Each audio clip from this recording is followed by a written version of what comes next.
Michael Hayes and Buddy Roberts. They've got a bag there, and they're pulling some jar out of the thing. Sunshine has got a jar. Chavo Guerrero, the missing link, going by. Dark Journey just nails Sunshine, and now Dark Journey, she has leveled Sunshine. Dark Journey very emotional to start with, and rightfully so, but now I think she has the jar of whatever it is, and now it's Dark Journey and Sunshine one-on-one in the ring. Michael Hayes is being battered by the missing link. Chavo Guerrero's out with Buddy Jack Roberts. Here comes Hot Stuff and Sting getting ready for the title match, along with Missy Hyatt. And Missy Hyatt just nailed Dark Journey. Missy Hyatt nailed Dark Journey, and now she's got the jar. Missy Hyatt's got the jar.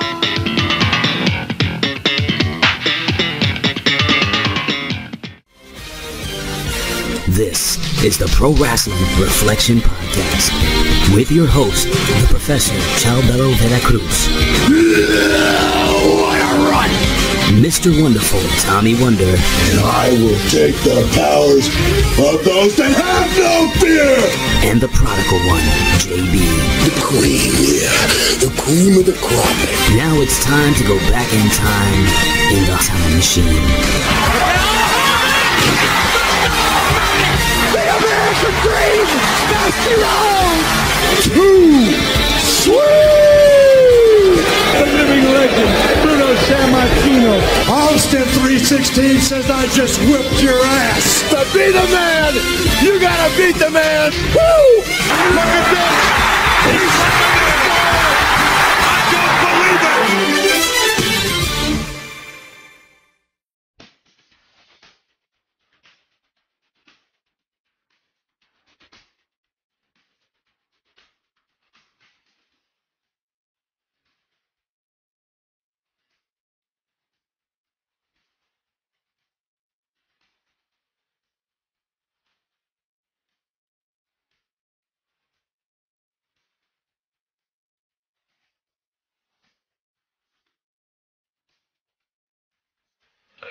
What's going on there, Reflectionites, Big Vitoites, Haminites? I'm usually when I do this, I'm very jovial, I'm very, effervescent, and I'm all this stuff. But you know what? When we record these shows, sometimes we record earlier in the week, and then these are dropped on the weekends via the PWHustle networks at Podbean.com, via the How Mean Media's group at Podbean.com, and of course, the Big Vito brand at Wixsite.com and all that stuff. So, before anything, when we recorded last week, we did a tribute show. But then, once we dropped the tribute show for Don West, rest in peace, another wrestler passed away. And of course, we have to acknowledge it. And of course, this death hurts even more. So, for anything, I just want to say rest in peace to Jay Briscoe of the vaunted Briscoe Brothers. It's a tragedy. We don't have to get into the logistics, TW, so I just want to say rest in peace, Jay Briscoe, at the tender age of 38. This guy looked older than me, and I'm 45, and You're 47. So, this guy... 49. 49. Well, I gave you at least the credence of 2 years younger, so either way. But, again, I just want to say rest in peace to Jay Briscoe.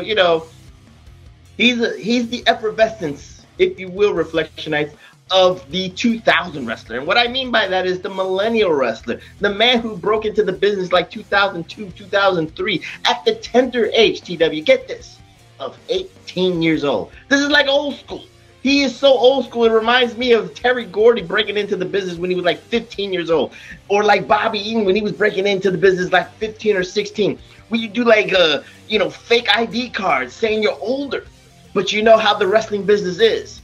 But having 20 years under your belt, and this man, multiple-time Ring of Honor Tag Team Champion, former Ring of Honor Heavyweight Champion, multiple-time IWGP Tag Team Champion, Impact Wrestling Tag Team Champion, House of Glory Tag Team Champion.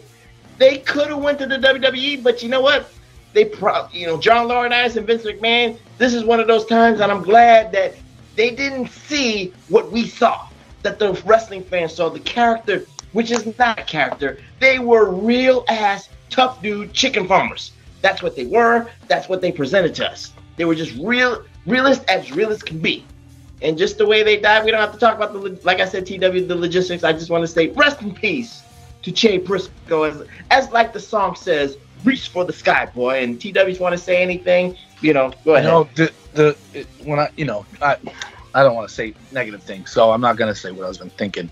But, when you first heard one of them died, I'll be honest, I didn't think it was going to be the way he died. And that's, whatever, that's a wrestling thing. But to hear how he died and who was with him, like, just absolutely heart-wrenching. And I will say this, I see it both ways. When the NXT made the live announcement, I mean, it was the perfect storm for the worst case scenario for AEW because the WWE acknowledged a death of someone that did not work there live, and B, they didn't. And well, they did, but they didn't do. Everyone tuned in Wednesday to see something, and including myself. And all I saw was what's his name coming to the ring, Scorpio Sky or whatever, or Big Cass and that other dude that I don't know his name. Well, certain wrestlers who knew Jay Briscoe wore the armbands that said Jay Briscoe. No, like, yeah, and Kevin Owens did as well on Friday. But anyways, this is all I'll say about AEW.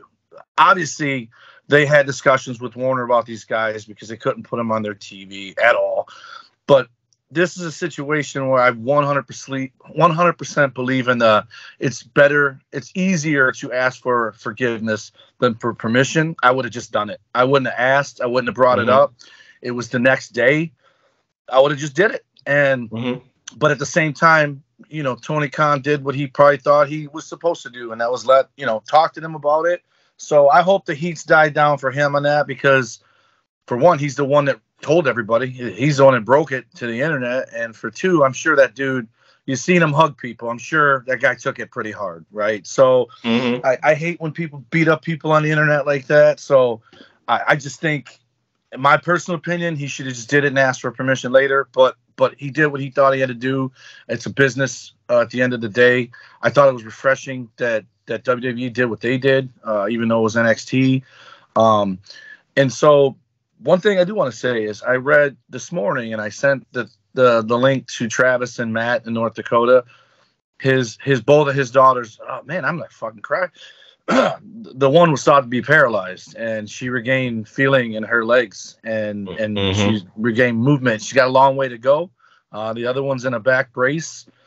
Your heart just breaks for her, man. And at first the rumor was the wife died with him. And then you find out the wife's not there. So she's getting a call. She just knows 2 people died. She's probably sitting there in her head thinking which kid lived, which kid died, not knowing if he was gone, if both kids were gone. You know what I mean? Just such a nightmare, man. And I love that someone started a fund for them because even if they do make money off this car accident, which they probably will, you don't see that money for years. So for people to donate money and help them out now, because that's when they need it. And I'm glad both of his daughters lived, man. And I'm glad that it looks like they're both, whether it be a long road or not, are going to make a recovery. And that just what is that old saying, TW, especially for you and Pastor Travis, the power of prayer. Yes, so let's just keep with the power of prayer going for the daughters. Yeah, absolutely, man. And I just want to say this about the Briscoes. I have never seen them wrestle one match, but in 2023, for me to know them and be able to pick them out in a police lineup or walking in a mall, I'd be like, hey, that's the Briscoe brothers. That's a testament to these guys because I've also seen very, very little Ring of Honor in general. I think I did see them attack somebody on Impact during the COVID stuff when there was no audience and stuff.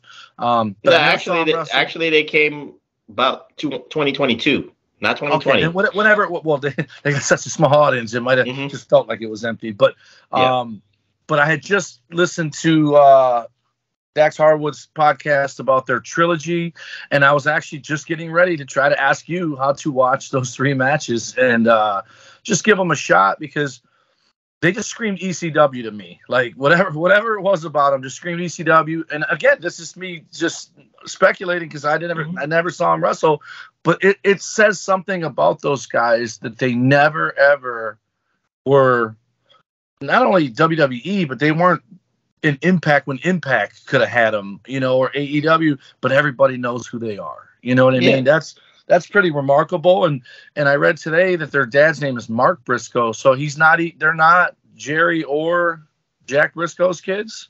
No. But they are brothers, but they're not related to Jerry or Jack Briscoe. I thought they were Jack Briscoe's kids this entire time. So when I read Mark was their dad, which would be Mark Pugh, not Mark Briscoe. That's why they would have failed in WWE, because probably John Laurinaitis and Vince McMahon would have probably tried to do the Briscoe connection there, change the spelling of their names. So that's half the reason why I wondered why they never were there. Like, if that's their dad or their uncle, how the hell are they never there? Because I think Jack Briscoe used to be an agent for them before Jerry was. Yeah, but again, the logistics is the logistics. The best choice was to get rejected by John Laurinaitis. I'll say that, for their character and their prestige and their legacy. Yeah, they could have made it to the big time Reflection Nights, but again, we just want to say rest in peace, rest in power to Jay Briscoe. You know, untimely, 38 years old, TW. So, you know, it's just very tragic. And again, the power of prayer for his daughters, for his family, and for Mark Briscoe, because again, there's an old saying, a piece of him died when Jay Briscoe died, when you have that blood bond together. So with that being said, I'm going to make sure for the Reflection Nights, for the Magnificent 7, the Elite 8, the 99, the Terrific 10, the Essential 11, I'm going to get a Ring of Honor episode with the Briscoes there. So this way, at least TW sees what I saw, sees what a lot of people know, say about the Briscoe brothers. They were better than the Young Bucks. I'll tell you that, TW, hands down. So I'm going to give you one of those matches for, the Briscoes during the heydays of Ring of Honor. But if for the FTR thing, just Google FTR versus Briscoes, you'll see one of those full matches, and it's worth it. Like I said, for that, let's do the show for Jay Briscoe. Rest in heaven for him. This is episode 164. We go in episodic, and this is a TW pick. There is a Mandela effect reflection, because TW says, I don't pick stuff for him. I don't pick UWF. I went back to the catalog, TW. Again, we've done plethora of Mid-South. We've done some Bill Watts stuff. We've done some UWF Mid-South's stuff. Not UWF. I keep telling you, Mid-South is not UWF. Just because it didn't say the name, it's still Bill Watts territory. We did that. I will say this. Mm-hmm. We did do a UWF because of someone that appears in this episode and also in that episode, and they were pushing him, which was Steve Cox. Yes, we did it. We did a Steve Cox episode. You could say that. We did a UWF. Because you thought it was going to be you thought it was going to be something else because you heard the word cock. So you thought it was something else. That's why you picked it. Hell to the nah. Hell to the nah. But anyway, before anything, let's just see the logistics here. This is a UWF episode from March. But before we get started, how could I forget? What is Big Ray's favorite thing in the whole world? Well, you do a lot of unboxing, but you haven't unboxed in a whole year.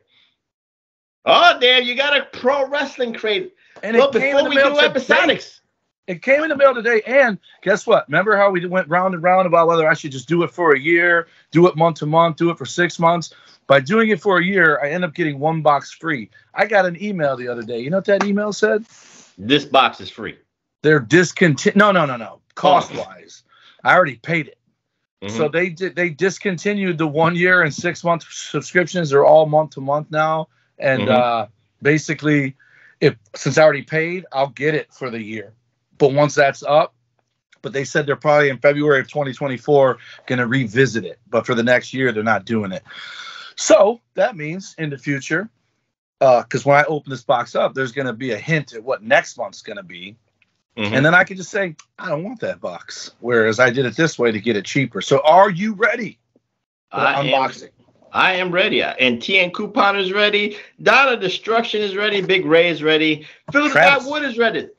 Travis listens to us on the way to church. I'm going to show you the card, but I'm not gonna look at it yet. All right.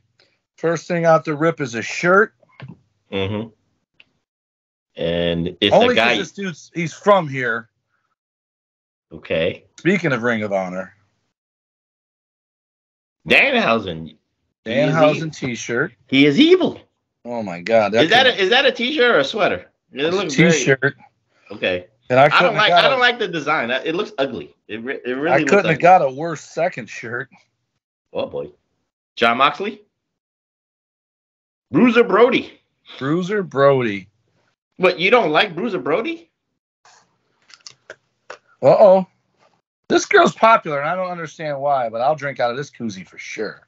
Jamie Hayter, yeah. Jamie Hayter. Well, you know why she's popular? Because of the backside. Look at the backside more. Oh, boy. This is just a bust of a box for me. A Braun Strowman pin. It's Adam Scherer. Adam Scherer. Oh, I got a comic book, and it looks like Jay White is the contributor to this one. To go with my Adam Cole and that Medusa. Well, for the audio listeners, Henry Hardwick and the Heart Factory.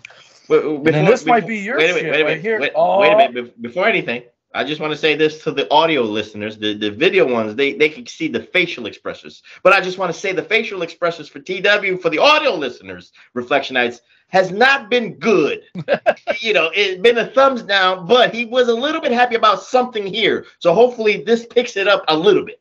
This is, besides the 3 Johnny Gargano ones I bought separately, this might be my favorite. He's even doing the thing. My favorite micro brawler, and I know it's going to be yours. It's a little bit faded. I can't see. Oh, damn. Okay. Oh, shit. Oh, nice. The franchise. Shane Douglas. Even though it doesn't even really look like him, and that tattoo is very bad, but, neither here nor there. I'm the tattoo is what made. Now, let's see if I got 1 or 2 photos this week. Sometimes there's bonus 2. This is the most disappointing crate box unboxing ever. Oh, Chris Hero. Yeah. On a piece of cardboard. Wait, is it Chris Hero or Cassius Uno? What did they say? Oh, it's Chris Hero. Oh, okay. Just making sure, because that's the NXT. That guy just fell right off, didn't he? Thought I'll leave NXT. Well, he has a good mind. He has a good mind for the business, but then he got fat. He's portly.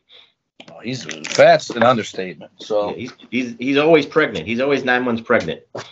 I can already see next month's box. Oh no. I think you're gonna like next month's box. Oh yeah? Why? Eddie Guerrero. Nice. Viva Mercedes Moné. Oh, cool. The JAS. Well, it depends who. Coco Beware. Yeah, nice. Pile driver. Ricky the Dragon Steamboat. I hope that's the shirt.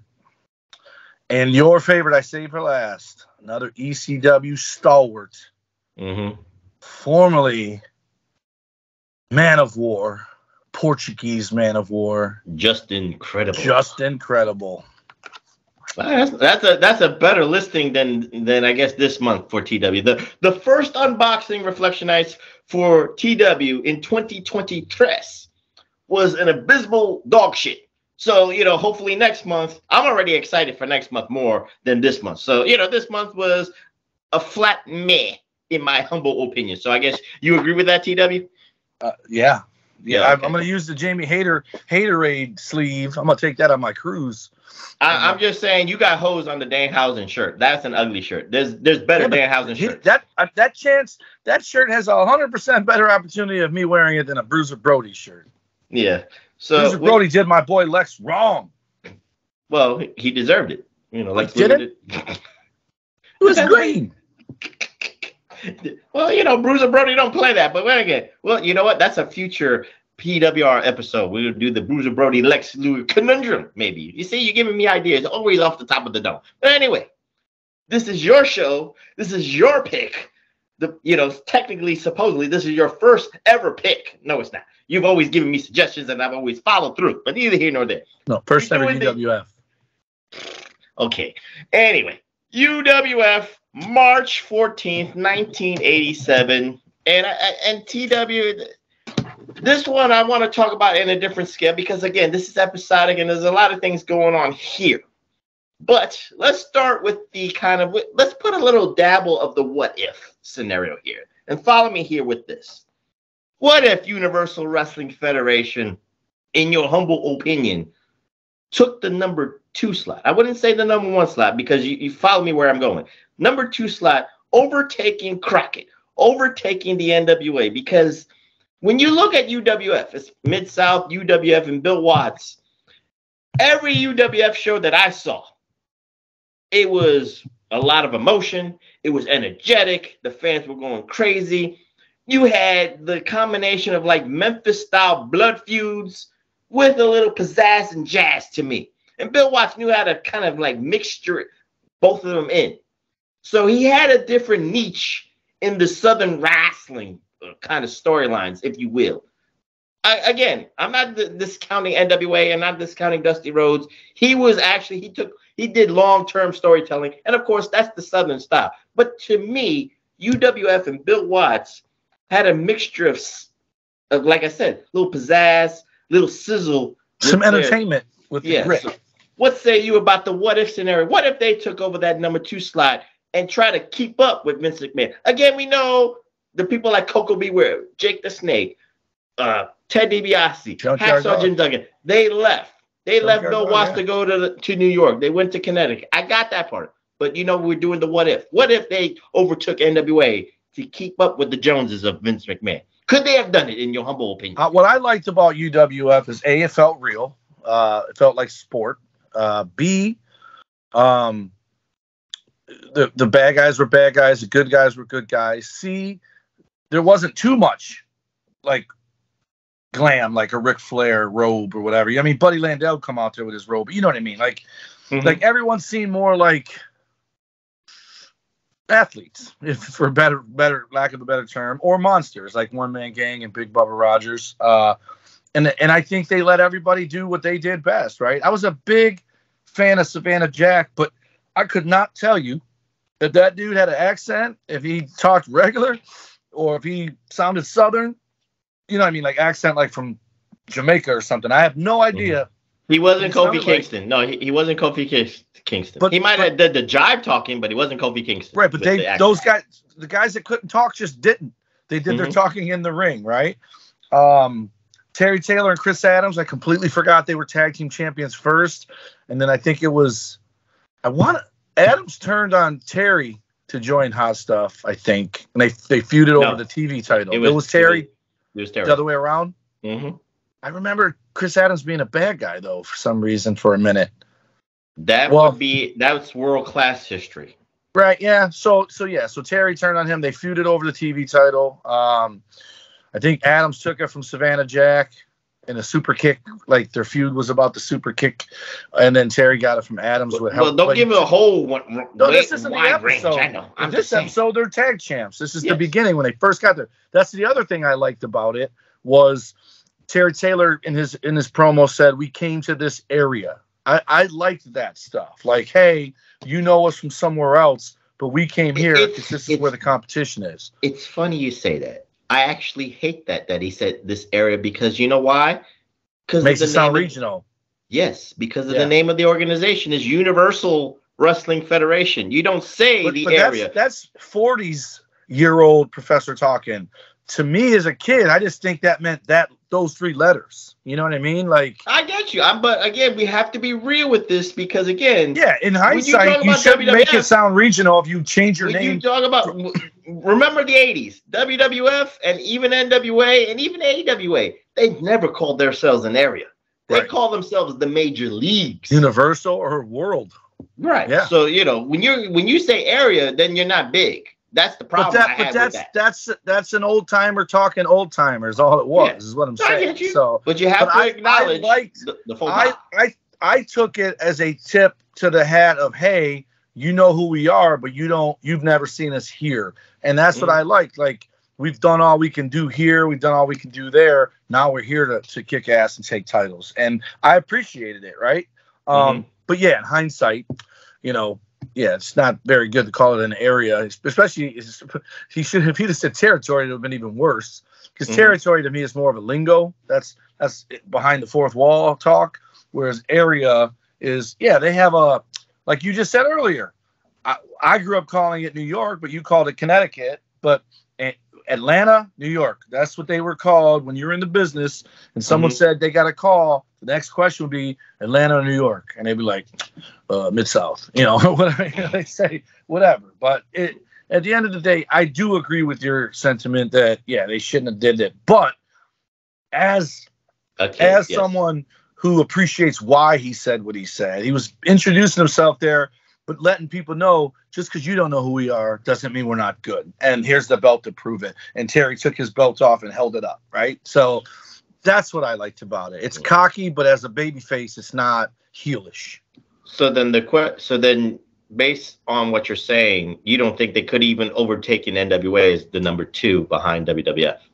Well, yeah, because but it happened so fast. Like you and me were arguing last week about it. Like I feel like I had a year or two of UWF under my belt before they got bought out by WCW or NWA at the time. And NWA bought them because NWA was on the brink of going out of business. It was basically a talent acquisition because they got rid of everything UWF and just kept the wrestlers. Well, it was expansion. Well, they weren't going out of business. It was UWF was going out of business because of the times, the oil crisis, right. The recession. But if they couldn't pay their bills. Read up on it, Jim Crockett, it was either do we just fold up shop and give in to WWF, or do we try? They expanded for that one last ditch. And if you recall, what happened after that one last ditch? They sold to Time Warner. So they did end up selling, but Crockett was on the brink of just calling it a day. Yeah. Because it wasn't just Mid-South that was getting wrestlers taken.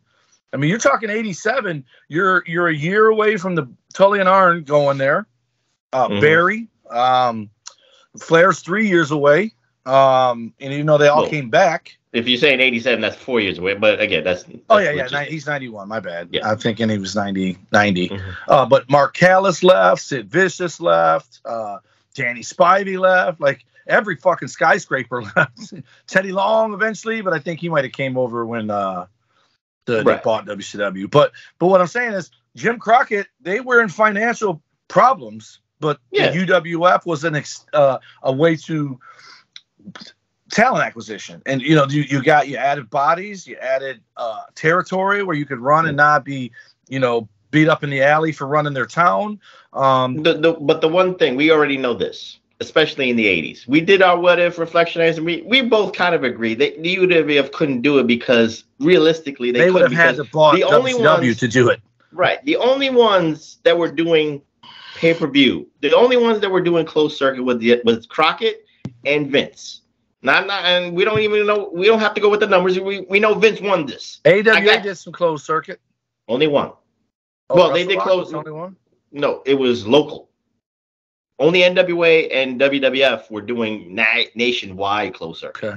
So there was a difference. So the talent wanted to go where they could be more visible. Again, NWA.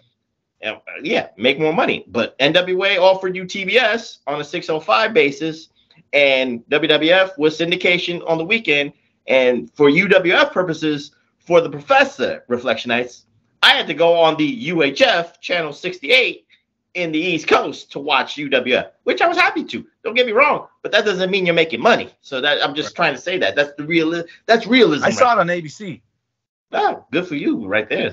Well, the ABC syndicate market, yes, the Detroit market. Yeah. Okay, so with that being said, again, like I said, the UWF presentation had a little bit more pizzazz. That's just the way I looked at it, especially here. So with this episode, TW, I just want to hone in on what Bill Watts, whether he wants to admit this or not, he had to copy Vince McMahon on one thing. Vince McMahon got the good chemistry adding Jesse Ventura and himself in the commentary booth. Or Gorilla Monsoon and Jesse Ventura. Again, people say that's one of the greatest combinations of commentators ever in wrestling. But Bill Watts, he did watch the competition. So what did he do? He injected Jim Ross with Michael Purely Sexy Hayes as a color commentator. So what say you, TW, before we even talk about what happened in the episode about Jim Ross and Michael P.S. Hayes? Because again, Michael P.S. Hayes, I've seen him do the commentary on UWF. I think he did maybe 1 or 2 in World Class, but that was like in '88 when he was trying to be a good guy. Didn't really mesh with the Professor. He did something in WCW here and there, maybe on Main Event once or twice. And of course, let's not even talk about Doc Hendricks in WWF. That don't count. That's the Mandela effect. Let's just talk about Michael Hayes here in UWF trying to be.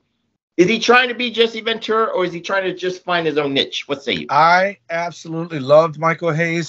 Him and Jim Ross were probably the reasons I kept watching every week. In the beginning, I knew he was a wrestler, but I didn't realize it. Like, when you're not looking at him and you just hear him commentating, he was less heelish than Ventura, but still got his shit in. And what I liked about him was he'd only really take shots at the people he had heat with wrestling. Right? Like, he didn't take shits on every baby face. He didn't put over every heel. And he'd put down heels because at the time of this episode, they're feuding with Hot Stuff Hyatt International while also feuding with Akbar in the one-man gang and Terry Gordy getting the title stolen from him. No rematch. But also feuding with Chris Adams and Terry Taylor because they wanted the tag belts. So they were like 4 against the world. And the funny thing is I completely forgot the Angel of Death was with the Freebirds. Well, again, World Class. There was that connection with World Class because, again, we Chris Adams was here, Iceman King Parsons was here, Angel of Death was here, and they kind of went back and forth between Irwin. Wild Bill Irwin was here too. Akbar. Akbar too. Devastation Incorporated. Oklahoma to Texas, if you will, and the Sportatorium. So neither here nor there. So again, the commentary styles of Michael Hayes, yeah, you're right. He hated everybody equally except himself. He loved himself, and he loved Terry, and he loved Buddy Lee. And he wasn't over the top. He talked calmly, just like Jim Ross. That's the thing I think I liked the most about it. He wasn't flamboyant about it. Well, maybe not in this episode per se, but Jim Ross was boisterous when he needed to be. When something very high profile happened, he raised that octaves, if you will, Reflectionites. So, Jim Ross had he had those emotional commentary moments in UWF. So if you get to see those Reflectionites like Tien Couponer, he'll probably show me. He'll tweet the Professor, I got you here, Professor. I know what you're talking about with Jim Ross and his high octaves and commentary, but neither here nor there. Tien Couponer, you could send him all you want. That's what makes you one of the best Reflectionites, one of the best of the Magnificent Seven, Elite Eight, the Naughty Nine. But there was one thing about Michael Hayes, especially this week. You actually caught on. You talked about it, but there is something else. This was a funny angle with Michael P.S. Hayes, Dark Journey, Sunshine, and Missy Hyatt.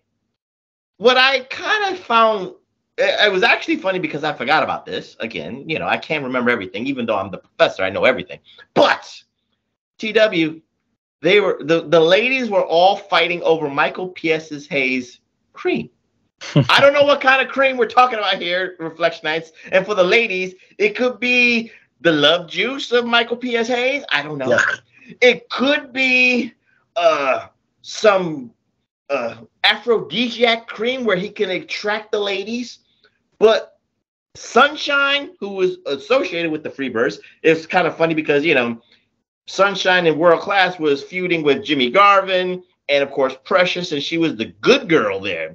Here, she's the bad girl. And then what's confusing here is Dark Journey's the good girl, but then when she goes to Crockett and goes to Carolina in a couple months, she's aligned herself with Tully Blanchard and the Four Horsemen, then she becomes the bad girl. Then, of course, Missy Hyatt, and like you said, Hot Stuff, Hyatt International. That's a great name. Hyatt Hot Stuff. Missy would correct you. Well, yeah, she would correct me, but I'd call it Hot Stuff Hyatt International because that's a better name. But they were all fighting for this cream, TW. So what say you about the cat, the cats, the cats of the UWF all fighting for Michael Purely Sexy Hayes' cream?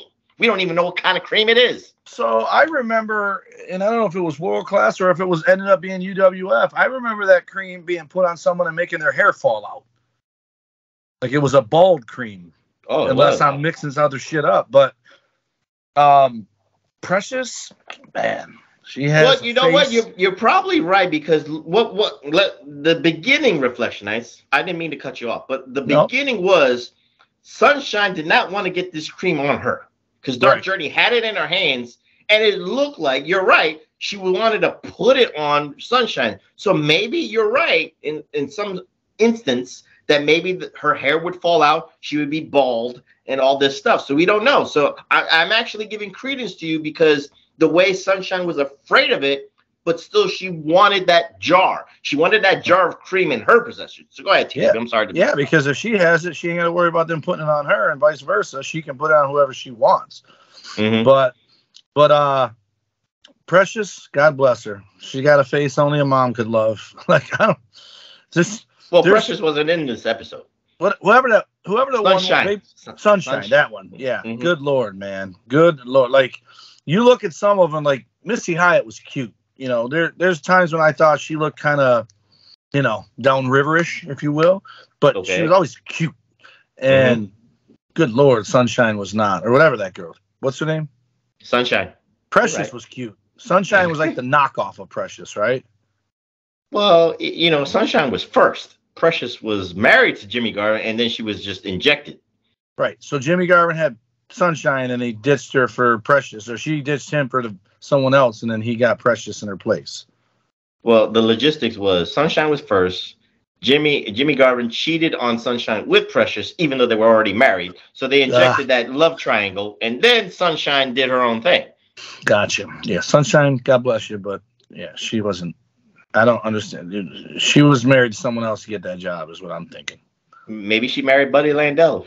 She has a face that matches with it too. So neither here nor there. But that's just me. That's my observation. But the funny thing, TW, is I want to. We talked about this with the 2008 lockdown pay-per-view. So I have to say it here. These three ladies were valets. They were not athletes. Of course. You still learn how to take a fall. You still learn how to bump a little bit. But again, you can see the nerves. You can see the jitters, if you will. And of course, when Missy Hyatt hit Dark Journey in the back with the loaded purse, it just didn't look real to me. It just didn't. I didn't believe in it. But again, that was the UWF's most famous weapon, was that loaded purse. Of course, but the way the execution and the knockdown didn't impress the professor. But like you said, I'm 40-ish. I'm 45 years old. I'm not a kid going, oh shit, cat side. I'd be saying that as a kid. But what say you, TW, of the lack of athleticism of these three ladies? But they still get the crowd going. They still get, Jim Ross going. They still get even Michael P.S. Hayes going, because he has to fight his way to get the cream. He's fighting the missing link in the bottom. And then who comes from the back? Hot stuff, Sting and Missy Hyatt. So, it was a pandemonium. I love that word. Pandemonium was going on in the beginning. Yeah, so the funny thing is, I would say world class. I would say UWF, which / Mid-South. Or Memphis. Their presentation, they all had TV. They all still were requiring on loyalty for people to show up, because if they got a contract offer from Vince, they were out of there, or Crockett. But it was good wrestling. But the women were not where they were putting their money, if you understand what I'm saying. And as far as like looks or talent, right? It's like I said, but that's how the indies were.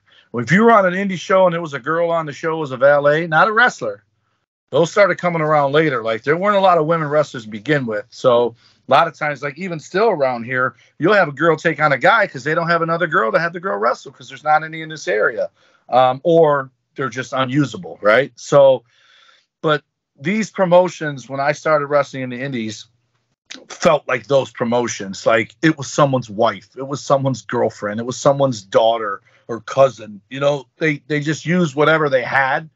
They didn't recruit or go find, hey, let's go to the strip club, see if we get some strippers want to come hang out. Every now and again, one of the boys would do that. Like, they'd get strippers to come be their ring girl or something for their match, but it'd be some guy that was from out of town that we never saw again, right? So, but other than that, I'd like to say UWF, they didn't invest much in there, but to their credit, they at least used familiar names, right? So obviously they did put some money into it. But what I'm saying is it wasn't for looks or talent. Well, you know, to be with the exception of Missy, who was John Tatum's wife. Until Hostile, you know, nestled himself in there and then became a love triangle. But again, makes Macho Man's quote. I would say this, especially for the Southern wrestling territory. Again, they injected the women. Again, world class. You know, they injected Sunshine and Precious. In UWF, you see three ladies: Dark Journey, Missy Hyatt, and Sunshine working all together, injecting some heat, injecting emotion, injecting investment to make me want to see, you know, the guys fight each other, maybe to defend the girls that they're representing, maybe whatever. But it's still something. And to be fair, too, these three ladies had a reputation. And by the time it's 87, I knew who Dark Journey was because of UWF. I knew who Sunshine was because of the years she spent in world class. And again, Missy Hyatt is Missy Hyatt. So, you know, there is creme de la creme, even in the UWF. Even I get what you're saying with the sentiment of you using whoever you got, maybe nepotism here or there. Yeah, you're right. There's nepotism with Missy Hyatt with John Tatum. He brought her in. There's nepotism probably with Sunshine with the Jimmy Garvey connection. I got you. I totally agree with. And of course, Dark Journey, whoever she knew, is the same thing. It's the same thing with Baby Doll. Baby Doll, that just about. But anyway, neither here nor there. But Dark Journey, I thought she was Kevin Sullivan somehow, but he's never been in UWF or world class. So I want to say Chris Adams somehow she's involved. Well, I don't know about Dark Journey, but the Kevin Sullivan thing is a woman, so that's the connection. Yeah, but Dark Journey was with him too, wasn't she? Or was it Tully that I'm thinking of? That's Tully. Yeah. That's Tully in the NWA. So let's talk about certain things within this episode. This is a very heated episode. So again, we're not gonna go, you know, segment for segment because she's 65 now, by the way. Who? Dark Journey. She can still get it from the professor. I love them old ones. Woo! Fine wine, you know. Dick Slater. While working as a stripper in Atlanta in 1985. Didn't I tell you there's a connection of nepotism? See, there you go. So neither here nor there. But anyway, let's talk about certain things that caught your eye in this episode, TW, because again, there are enhancement matches, so we don't have to go with everything here that we saw. So I guess one of the things we could talk about is we could say the untapped potential tag team champions that you didn't even know existed or you didn't know that they were. And that was the duo of Terry Taylor and the gentleman Chris Adams. You know, TW, I look at it. Prison. Say what? Fresh out of prison, Chris Adams. In 87? Or now? 6 months. Oh, okay. Well, you know. 3 months. 3 months. I'm glad you said that and then not said he died. So, you know, again. Oh, he's dead for a long time. I know, but you know how you start everything. But I just wanted to say this. Untapped potential, maybe an untapped potential, but I would say this. Gentleman Chris Adams, for world-class purposes, was the second tier below the Von Erichs, and he knew his place, you could say. He can never overshoot them in terms of the ladies wooing them, but he got his woos from the teenage girls or the girls itself. But he can never be the man in world class. I felt the same thing here in UWF. He's a name, don't get me wrong. He has that reputation coming from Great Britain, so he got that international flavor for the UWF purposes. But when you put him and Terry Taylor together, of course, technically sound, you know, athletically gifted. Maybe the thing that you've put in my brain, they don't match. They don't have matching gear. So what say you about this makeshift tag team championship combo of gentleman Chris Adams and Terry Taylor? I love them both, man. They like, I do remember them being a tag team, but like I have so many memories of them separate that I completely forgot about it, right? Let alone them being tag champs. But Terry Taylor was my very first favorite wrestler not in the WWF, and I've already told the story a million times about how Ted DiBiase eventually became my favorite wrestler. And when he fought One Man Gang in the Loser Leaves Town match and Hulk Hogan fought Andre at WrestleMania 3, I made a deal with God that as long as DiBiase didn't lose to One Man Gang, it would be okay if Andre beat Hogan, right? So, and of course, I got double duped because I mean, I didn't care that Hogan won, but not long after that, we got the $1 Million Man, Ted DiBiase, and I was devastated, man. That's my, you know what I mean? Like, he's the ultimate babyface. Him and Dr. Death were like, which is funny because neither one of those guys at that time, like, I would say they were like your blue collar baby faces, right? Like, both of them had that look like they'd be a plumber. Well, they were Watts boys, but we're talking about Terry Taylor and Chris Adams. We're not. No. I know I went on my tangent, but I'm saying Terry Taylor is more of the type of guy I was a fan of, like the pretty boy that could wrestle, the Ric Flair, but he was a good guy. Gentleman Chris Adams, he did the super kick before Shawn Michaels. Savannah Jack did the super kick. They had a beef over the super kick.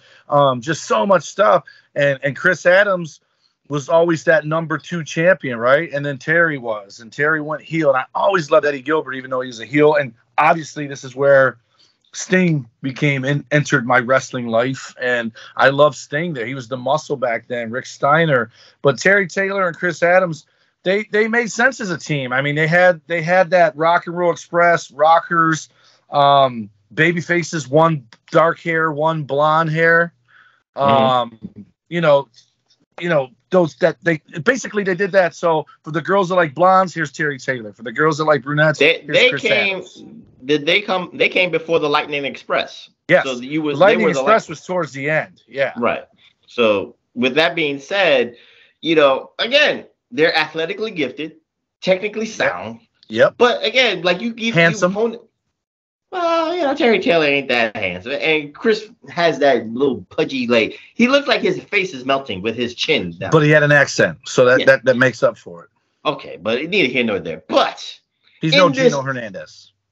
No, he's not. He is definitely not. That's why Gino carried that team. But anyway, in this episode, Reflection Nights, they were defending the tag team championships against Buddy Jack Roberts and the Angel of Death, represented by Sunshine. Well, she was the valet for Buddy Jack Roberts. So, TW, let's look at this match. Again, like you said, everybody in UWF is intersecting with each other. So it's like the Freebirds were fighting with Devastation Incorporated. They were fighting with Hot Stuff International. And, of course, like you said, they wanted those UWF Tag Team Championships. What say you about this match?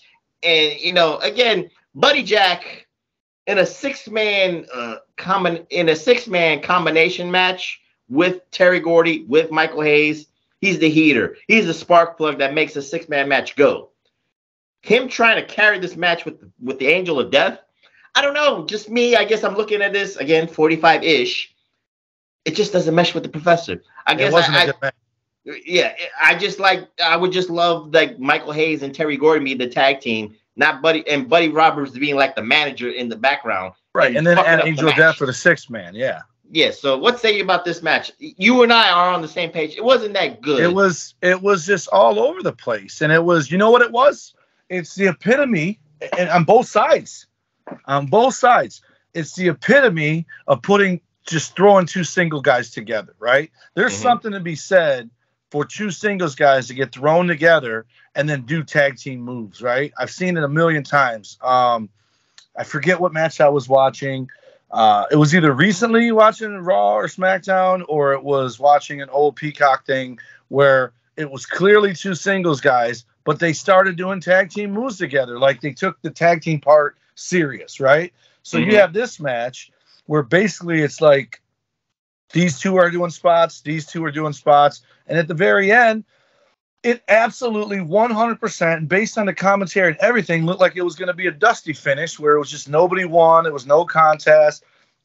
And then they won. It was like, what the fuck? Like, they had 2 guys beating up 2 guys for at least 2 minutes, right? Right. And then it was a Texas Tornado match without it being a Texas Tornado match. Right. But the whole time commentary is like, oh, these guys are on the brink of getting disqualified. They've been way past the 5 count. And then Terry hit the flying burrito. Angel Death rolls out of the ring, and then Buddy's going to do the bulldog, but he gets reversed into a belly-to-back arch suplex, and that's how they won, which I appreciated the clean victory. I appreciated the win out of nowhere. Though you'll never see a guy lose to that move again, right? So, and it's like, yeah, it was refreshing how it ended, but everything leading up to the ending was just a clusterfuck. There's no other word to describe it. It wasn't tag team excellence, if you will. It would have been better, again, if Terry Gordy was outside, maybe just messing up the match or something like that. Or if Terry and Buddy were the team and Angel of Death's just out there being the pallbearer or ring bearer, whatever the hell, the flag bearer. Well, again, like you said, and the realization of that time is Vince McMahon is snatching up the high-value talent. So I was never invested in Angel of Death. I don't know why he was involved. You know, he messed with Buddy Roberts. Again, he got the rub from them. And again, in World Class, I did not care about it. So neither here nor there. So Angel of Death it's that Sesame Street song. 3 of these things belong together, but one of these things is not exactly the same. So Angel of Death is that problem with me. One of these things just don't belong here. Yeah. So, you know, he looked like Empty Promises from the Great Space Coaster. Either or, but you know, for Freebird purposes, it's Buddy Roberts, Terry Gordy, Michael Hayes, Jimmy Jam. That's it. Nobody else. No Angel of Death. No nada. That's just the way here. And before anything, TW, I just want to point out with this episode, we got our first nepotism showing here. Did you catch it? Eric Watts signing the letter of intent to University of Louisville or whatever. Yeah, I'm like, why the hell are you going? Why is Bill Watts trying to tell us? Like, I care that Eric Watts. I know why. He's going to be a future wrestler. He's going to be a future UWF champion. Like, I need to give a fuck. Bingo. Oh God. Hey man, Techno Team 2000 ain't shit to mess with. I don't remember the partner, but I remember Eric Watts. This is why I love Dusty Rhodes more than I love Eric Watts. Eric Watts is trying to force feed Bill Watts is force feeding Eric Watts on our living room. That's why Eric Watts was doomed to fail. But Dusty Rhodes did it the right way, did it the natural way. He did it the traditional way. He made Dustin and Cody earn their stripes. He did it the right way, TW. Eric Watts was force-fed to us. Eric Watts was pushed to the moon, and that's why everybody hates every fan hates Eric Watts. I'm not saying that Eric Watts, is not valuable in the wrestling community. Maybe TW, you probably intersected with Eric Watts. No, you didn't. No. Oh, so you was blessed not being intersected with that nepotism of Eric Watts. But I saw Eric Watts. Eric Watts is basically Ted DiBiase Jr., man. They got in for a cup of coffee and a title run and then got the heck out. Just wasn't for them. And that's actually refreshing to me because same thing with what's Flair's kid's name? David. Like they gave it their run. They, they didn't want to let their dads down. They did it. And they're like, you know what, man, this ain't for me. And I respect that because there were times when I felt like that. I felt like I want to say Cody came off as there was times I liked Cody, right? I didn't like dashing Cody, but that's more of the gimmick I didn't like, not him. But I love Stardust. I still don't understand. I thought Stardust was going to think that was going to make him bigger, right? And in essence, it did because he was so mad at it, he walked away and became a bigger star because of it, in spite of it, right? So, but I like it that, I've always said this, not a fan of hers, not big fan of hers, but I respect the fact Charlotte Flair, Ashley, had absolutely no ambitions to be a wrestler at all. None. But did it not going to do it until Reed died. And her bond with Reed and her love for her dad. And not only did she do it, there's people who say she's one of the best, if not the best women going. I don't think so. But absolutely. She's the queen for a reason. Right, but she's good enough to be in the conversation, and it's because she didn't just do it because she was Ric Flair's daughter. She did it and took the fact that she was Ric Flair's daughter serious and did it well. Same as Dustin, same as Cody, same as Randy. The Rock, at one point, I felt like he was doing it because he had nothing better to do, like Goldberg, but clearly both of them hit a gear and made themselves better. There is nepotism in wrestling. There's nepotism in corporate America. There's nepotism. I get that. But the way Eric Watts was presented was the purest form of nepotism that people would hate. I don't care about Eric Watts declaring for Louisville. I don't care about that. He's got to pay his dues. And it just didn't seem like Bill Watts, he had tunnel vision when it came to Eric Watts because, again, like you said, who do you trust? You'll trust your son. You'll trust your daughter within the business because They won't bail on you like other people will bail on you within the wrestling business. I get you. I don't mind that. But the nepotism of trying to force feed it on my TV made me want to do this. What's on MTV? What's on USA Network? Or whatever the case may be. So, well, what's on Channel 70? Where's my porn? Where's my Robin Bird porn? So neither here nor there. So another thing that caught the professor's eyes, TW, is the newest acquisition of Hot Stuff Hyatt International. And again, this is a big signing, you could say, because again, they got somebody from world class, and that is the Iceman, King Parsons, TW. So, he knew about the cream. He knows the contents of the cream. So that was one of the funny things about it. So again, Iceman King Parsons has had that reputation within world class. He was Coco Beware. He was like pile driver and all this stuff. But then there were certain points. There was ebbs and flows with Iceman King Parsons. He was, let me put it this way, Reflectionites. He was a black version of the Big Show. One like 6 months heel, 6 months face, 6 months heel, 6 months face. You didn't know where he was, if he was coming or going, TW. I'm just being real here. Yeah, you're right. He turned heel and face very quickly at a drop of a hat. Here he was bona fide heel because he was involved with Hot Stuff. Hot Stuff, Eddie Gilbert, one of the top heels, right behind the Freebirds, right behind Devastation Incorporated. What say you about the acquisition of Iceman King Parsons, Hot Stuff Hyatt International? Yeah. Iceman Parsons, depending on what match you saw and what time you saw him, was either awesome or the drizzling shits. This episode, drizzling shits. Well, he fought for like 30 seconds. So No. I'm talking about this episode. I was going to talk to you about this. Mm-hmm. This episode kind of reminded me of when NXT was 1 hour. Mm-hmm. It's all Hot Stuff Hyatt International or Freebirds. The whole episode. Eddie gets interviewed at least twice. Iceman gets interviewed at least twice. They wrestle.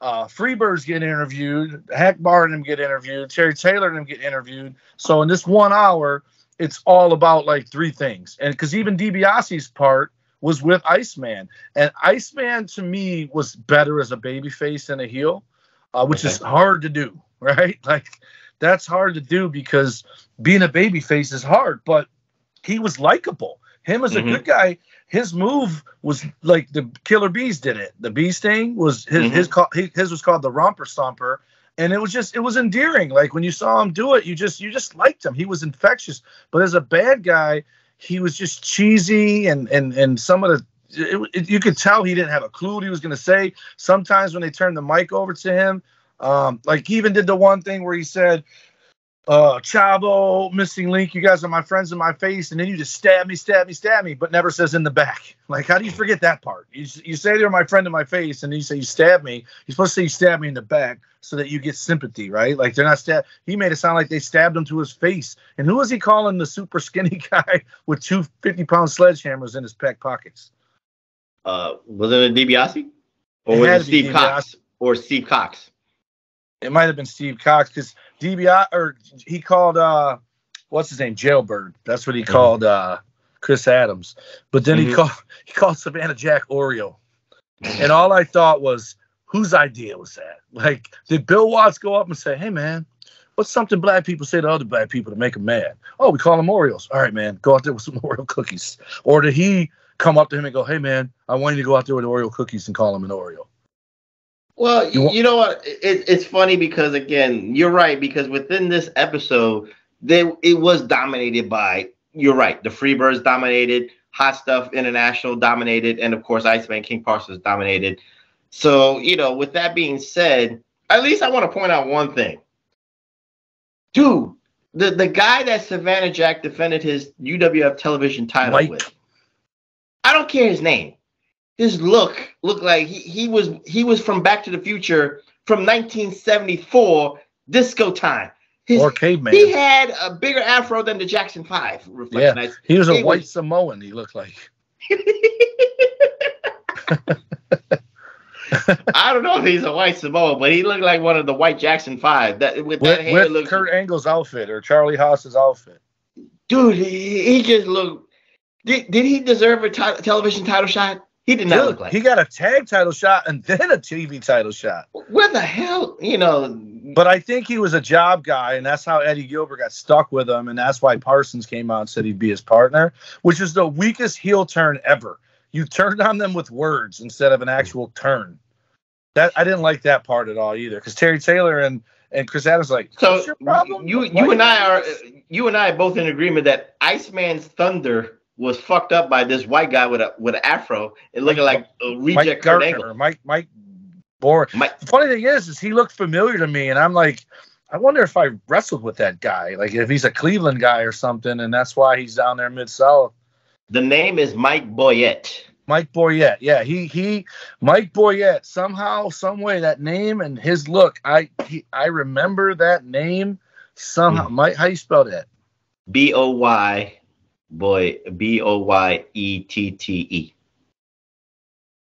Yeah, I want to say I wrestled him, or not wrestled him, but wrestled shows that he was either on when I was down in Ohio, California. Oh, you know what? I think he teamed with Mickey Doyle. Oh, that's really? how I know who he is. Yeah, the hippie Mike. That's what he was. The California hippie Mike Boyette, 1960. Well, with that afro, yeah, then he is a hippie. So you're right. Oh, he got 1982. He got a championship wrestling for Florida match with Ric Flair. Oh God, I don't know. Maybe there's nepotism there. I don't know. Or maybe he was like doing some nasty things with Pat Patterson, so he got a leg up. So neither here nor there is. I think he teamed with Mickey Doyle, and that's why I know the name. Well, Reflectionites, he ain't worth it. That's all I can say. I'm sorry, no disrespect to my boy. Probably still contributing to the wrestling business. Again, sometimes the fan part of me. Yep. Right here, NWA United States Tag Team Championship. He won it 8 times. With Cowboy Kelly, Ken Lucas, Calvin Pullins twice, Mickey Doyle twice, and the Wrestling Pro 2 times. Again, Reflectionites, I just want to say this. I respect Mikey Boyette, what his contributions is into the business. He's very valuable. Don't get me wrong. But as a fan, he made me change the channel. That's all I wanted to say. That's it. You can't force me to love somebody, TW. I can respect him, but you can't make me he didn't deserve a title shot against Savannah Jack. And that was one of the weakest sell jobs of a super kick. Even he didn't even take that super kick right. Yeah. I needed to hear he needed to knee slap. Savannah Jack needed to slap his knee Young to Bucks make it even. Done it. I'm going to make a bold prediction right here. What's that? That very soon, before March, I think you're going to pre-order it. You are going to buy WWE 2K23 because if you pre-order, you get Bad Bunny. Oh, shit. I'm buying it. Guess what's on it? Bad Bunny. You just said it. No, that's for you. Oh. War Games has arrived. Oh, yeah. War Games is on WWE 2K3. But anyway. Did not know it. I'm getting it now. Cool. Well, let's close this out, TW. And again, the one thing about Bill Watts is he always tries to, bring up some up-and-comers. We already know that his boys technically was $1 million. Well, I'm going to say $1 Million Man, but Ted DiBiase and Dr. Death Steve Williams, that was America's team for UWF purposes. But they had a hanger-on. They had a hanger-on. Not Terry Taylor, because Terry Taylor always was on. Jim Duggan. And Hacksaw Jim Duggan, but they had the young boy. You could say that, like New Japan has a young boy. UWF had their own young boy hanging around with Bill Watts, hanging around with Ted DiBiase, hanging around with Dr. Death Steve Williams and Hacksaw Jim Duggan. His name was Steve Cox. He was not a porn star, Reflectionites. I don't know, maybe he was. But with a name like Cox, you never can go wrong. That's your favorite flavor. No, it's not. My favorite flavor is punani. But anyway. At the close of this show, TW, he has a match, and it was not against the Great Muta, but his name was Super Ninja. This was not the Great Muta. So, TW, the worst mask ever. What say you about, again, Bill Watts sees Steve Cox as untapped potential. Bill Watts sees Steve Cox as at least a mid-carder gaining to the main event scene for the UWF purposes. Do you agree with his assessment? Do you agree with what he could have brought to the table for UWF purposes, or could you not take him seriously because of, he has a big shadow to fill up with Teddy DiBiase, Steve Williams, Terry Taylor, Axel Jim Duggan, yada, yada, yada. I think he had everything that those guys had back then, right? Most importantly, a football background, and he looked good, right? Problem is, nobody got to him with wardrobe. Like, he didn't look like a star. He looked like already in the ring, Steve Cox. Or what they really would call him, already in the ring, Steve, the professor's favorite flavor, Cox. And then I did not hear that in the introductions from the ring announcer, but go ahead. What's that? I did not hear that in the introductions from the ring announcer, so go ahead with that. Because you were too busy getting the Kleenex.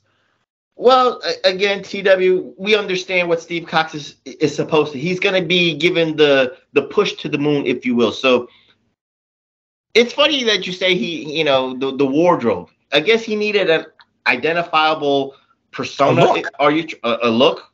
Yeah. What would have been the look for Steve Cox if you was booking Steve Cox in Mid-South, in UWF purposes for 1987? At the very least, I would dress him the way Terry Taylor, Ted DiBiase, Dr. Death, and Jim Duggan dressed. Tights, knee pads, and boots. Give him his own color, like DiBiase. Like Terry Taylor, he had a look. He had red tights, red knee pads, and black boots. That was him. DiBiase, black boots, black tights. Dr. Death, red tights, white boots with probably red or black knee pads. And Duggan the Sooner colors. Blue. Yeah, the Oklahoma Sooner colors. I got right. You. Right, and Duggan always wore all blue, right? So no, he wore all black in UWF. Yeah, but in WWF he wore blue with white boots, I think, or white knee pads. But give him purple, give him yellow, give him green. Green would have been perfect because it would have been an inside joke. But by having him come out there with what looks like the pants you buy at Kmart if you're going to ride bicycles with the number stuck on your chest, it just made him look like he's rushed into it, right? Like just put no time and effort into a look or, whatever. And that's, for me, it took away from him because he looked like already in the ring. And I know you run the risk of looking that way if you wear just tights, knee pads, and boots, but the stars wore that. So if you're going to come out there with DiBiase and Duggan and Terry and, I mean, even Chris Adams wore all black, or maybe with white boots instead. But but there's a defining. You're saying there's a defining look with them, so right, and you would have looked just like them. All four of the Horsemen dressed the same, right? They all wore tights, knee pads, boots. And I liked about Tully and Arn. Tully would wear red on the back and white in the front, and Arn would be the opposite, or one of them would be all red and the other one would be half red and half white. And then I really loved the Midnight Express, how one wore pants and one wore tights. But they would look like a unit. And if you want him to get the rub truly, like you want people to say, hey man, this guy's like DiBiase and Dr. Death, but he's younger, he's hungrier, he's faster, he's stronger. Oh, but he's wearing Kmart bicycle pants. It's a tacky, terrible, and it made him look like top heavy, like because it skinnied him up on the legs. And that's probably why he wore pants. He probably is another guy to skip leg day, but who cares? You know what I mean? The guys that did that, like Terry Taylor, if you look, he had long knee pads that covered a lot of his shin. So it made the knee pad and the boot have less space between them. So you didn't even see the legs. There's always something you can do. But I mean, he didn't have a ring jacket, or if he did, it was that bullshit Japanese steakhouse jacket type shit. He had no look, therefore no charisma whatsoever. Didn't have long hair, looked like he had like the baby sprouting of a mullet. That shows like they pulled him out of the crowd. That shows what Vince McMahon, the positives of Vince McMahon. If you have a look, he'll try to give you a look. Yeah, Dusty Rhodes, if you have a character, he tries to give you a character. So say what you will about the narcissist Lex Luger, but did Lex ever look better? No. That's his preeminent. Like, he looked good as a babyface when he was wearing the orange and the white or whatever. Looked like a clown with the USA shit. But that narcissist gear, he looked like a star. Absolute star, man. His robe wasn't your typical Ric Flair, knockoff robe. It was like the Beverly Brothers, but better. Again, you and I are on the same page. Bill Watts did not hone in on the look. He's always honing in on the athleticism and the backstory of most of these guys being maybe, collegiate athletes, just like Dr. Steve Williams with the Oklahoma Sooners. Probably Steve Cox was from Oklahoma or Texas Longhorn, whatever the case may be. And, of course, Ted DiBiase was a legacy with his father and, keeping the torch going. So with that being said, we close on this episodic episode a TW pick, the Universal Wrestling Federation from March of 1987. So with that being said, next week, I think it's time to do a what if. Because it's University of Tulsa. Well, I had a T. It was a T in my head. So either way, so next week, TW, we're going to do a what if. And you know what? It's going to be an easy what if because, you know what it is? What is going to happen, what is already happening, TW? Hulkamania is going to almost be 40 years old. From 1984 to 2024. It's going to be 40 years old. It's already 39 years old. So I wanted to do a what if, but it's funny, TW, because it's already in the marquee. It's already in the Big Ray intro. So we don't even have to, we already know what it's going to be. What if Hulk Hogan and Hulkamania stayed in the AWA? So we're just going to do that what if, just like the intro said, that Big Ray, executive producer extraordinaire, in celebration of the 39th anniversary of Hulkamania, we're going to do a what if for Hulk Hogan and twist it with what if Hulkamania stayed in the AWA. Are you ready for that, TW? I am. I think it'll be a short show. Well, you know what? You know the rules. We got to get it 50 minutes, no matter what. 45 to 50 minutes. So with that, right. TW, give out those socials so we can get out of here. All righty. You can get the Hameen Media Group at podbean.com or channelattitude.com. You can look for Hameen Media Group. Our show on the Twitters is at PW Reflection.